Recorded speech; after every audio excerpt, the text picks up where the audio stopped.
Si je vous demandais qui étaient Socrate, Descartes ou encore Sartre, vous me répondriez sans doute... Des philosophes, hein. T'es encore là, toi? Je serai toujours là pour toi. Ah, c'est bien.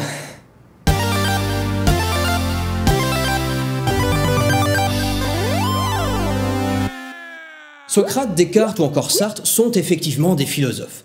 Mais ça ne serait pas une réponse à la question « C'est quoi un philosophe ?» Bah oui, c'est comme si je vous demandais « C'est quoi un sorcier ?» et vous me répondriez « Bah, c'est Harry Potter ». Cette réponse serait un exemple de sorcier, mais ça ne me dit rien sur ce qu'est un sorcier. Sinon, ça sous-entend que tout ce qui n'est pas Harry Potter, c'est pas sorcier. Non, ce qu'on cherche à savoir, c'est ce qu'est un philosophe. Et une réponse intuitive, ce serait de dire « Bah, c'est quelqu'un qui fait de la philosophie ». Mais alors arrive le problème suivant. C'est quoi la philosophie?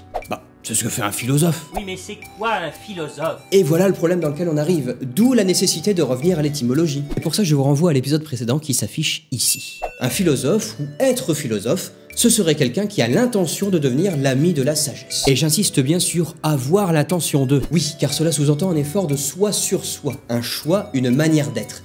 Et pas juste comme le signalait Épictète dans ses entretiens, ébahir les convives dans les banquets. Ou en langage actuel, épater un public sur un plateau télé. Du coup, si on en croit l'étymologie, il n'est pas exclu que chacun puisse agir en philosophe. Et pour cela, il faut commencer par s'étonner et se poser des questions. Mais attention, toute question n'est pas une question philosophique. Vous voyez bien la différence entre reste-t-il une bière au frigo ou le monde s'inscrit-il en nous ou nous inscrivons-nous dans le monde. Et à mon avis, on devrait prendre exemple sur les enfants, dans la mesure où ils ont tendance davantage que nous à s'étonner du monde qui les entoure. N'avez-vous jamais été confronté à un enfant qui vous demande sans cesse « Pourquoi ?» Eh bien, plutôt que d'être agacé par toutes leurs questions, peut-être devrions-nous reprendre cette habitude et nous demander « Pourquoi ?» Il y a quand même une différence entre comment faire la guerre et pourquoi faire la guerre.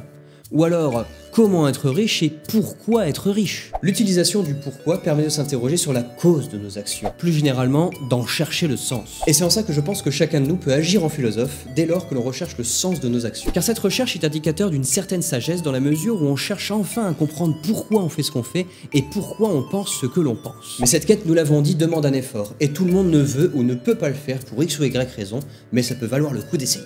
Mais attention, j'ai pas dit que c'était facile et chacun peut le faire à sa manière.